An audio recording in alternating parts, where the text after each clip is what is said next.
Apakah hidup kita yang sebentar ini memiliki arti bagi keluarga kita, teman-teman terdekat kita, masyarakat di lingkungan kita, atau bahkan bagi agama kita, Islam? Bismillahirrahmanirrahim. Wal 'asri innal insana lafi khusr إلا الذين آمنوا وعملوا الصالحات وتواصوا بالحق وتواصوا بالصبر. Waktu itu menurut pepatah Arab, al-waktu kasaif. Waktu itu bagaikan pedang.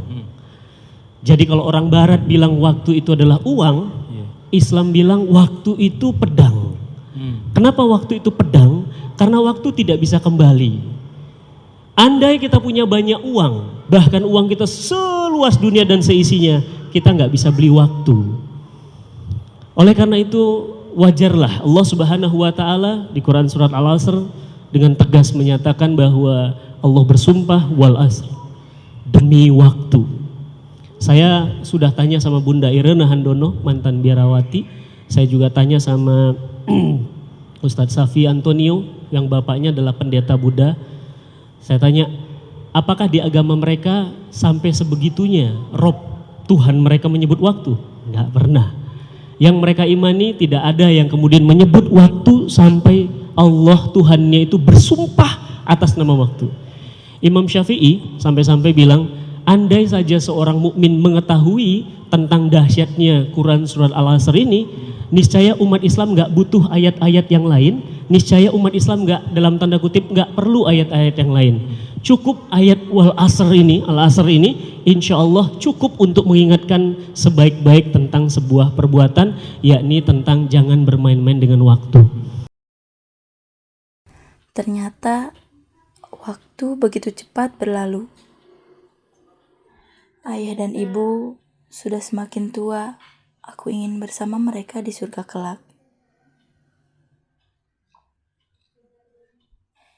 Hidup di dunia ini seperti sekejap mata, hanya 2 menit 1 detik. Kita di dunia ini hanya sekedar lewat, maka apakah kita hidup di dunia ini hanya untuk tumbuh dan menjadi tua?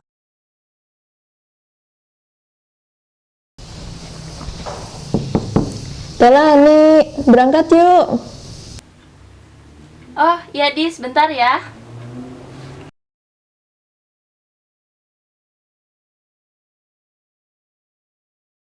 Yuk.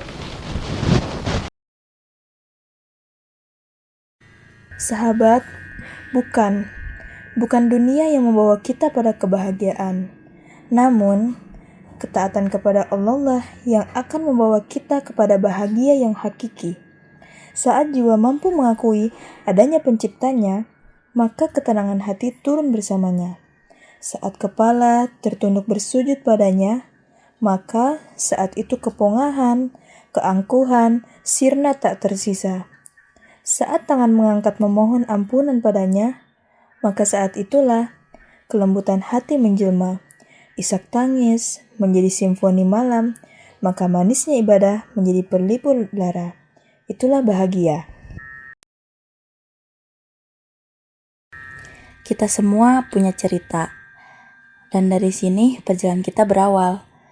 Dari sini bahagia kita bermula.